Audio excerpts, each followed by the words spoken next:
So it is week 3 at the Great Swamp Conservancy, and I'm just about to go out and check on the nest boxes. And this morning I am pleased to report that the Great Swamp Conservancy has provided me with an iPad, and the iPad has been uploaded with an app from Cornell University. Of course, they have a big ornithology department there, and they're very keen on data collection, and they'll be very keen on bluebird data collection. So I'm about to take this out. I can show you what I've got. Here's the iPad,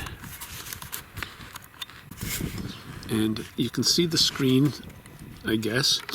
And the first thing it's going to ask me to do is to set a nest's location. So this is all connected via satellite to a GPS system. As I walk about the property, I can identify the location, identify the nest box, enter the data, and enter the information that I find from each nest box. And then Bree at the Great Swamp Conservancy will have this data available to her, and can then enter that data into a New York State database or even a national database, I suppose.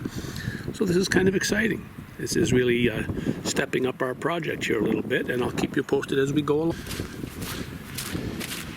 March 19th visit. All the snow is gone on this side. Very few songbirds here yet.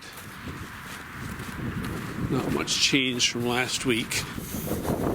So here's one of the interpretive signs out at the Great Swamp Conservancy, specifically about the eastern bluebird. Lots of good information there. Osprey signage. And up there is the osprey nesting platform. Intersection here of 3 of the paths. Just try to give you a little feel for the Great Swamp Conservancy. Every week I'll try and show you a little bit more.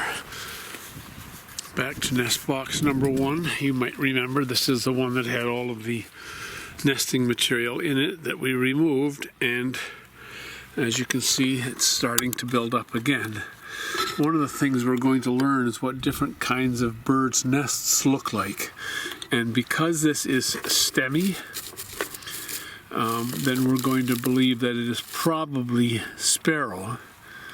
And we really don't want sparrows nesting in the bluebird boxes, but there is a bit of a dilemma. The sparrows will actually destroy the bluebird nests, and so one of the things that we want to watch for is when sparrows are using these nest boxes, we can open the box and destroy the nest. If there are eggs, we can take out the eggs and destroy the eggs. That's allowed by law only because sparrows and starlings are not a native species and are considered pests and considered invasive species. So by federal law, we can disrupt their nests. But one of the strategies that I've read about that makes sense to me is to allow the sparrow to use the nest box and take all the eggs but one. And that then occupies the sparrow and keeps her busy on her nest, keeps her busy feeding her young, and reduces the likelihood that she's just going to go to another nest box where the bluebirds have built a nest, where the sparrow may then destroy the eggs or kill the babies. So as we go through the program here, and as we go through the spring and summer, let's watch this box. And if it does develop into a sparrow box, as I expect that it will, then we'll try that management strategy. We'll try leaving the nest here and taking all the eggs but one, and see how that works for us. This past fall, some volunteers, or a volunteer, built this new photography blind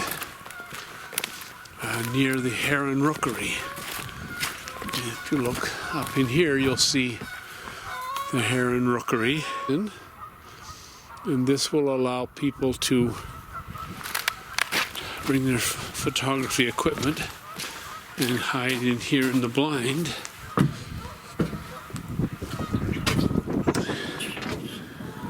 And take pictures of the nests.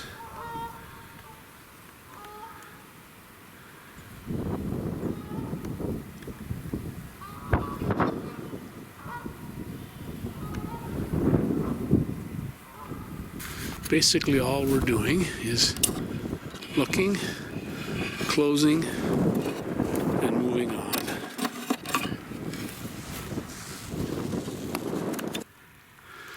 This is along the upper trail where we have both this lovely grassy trail, and then pretty quickly we will have a loop. Maybe it's a half a mile loop that goes off into this hardwood section. Now entering the wooded trail walk.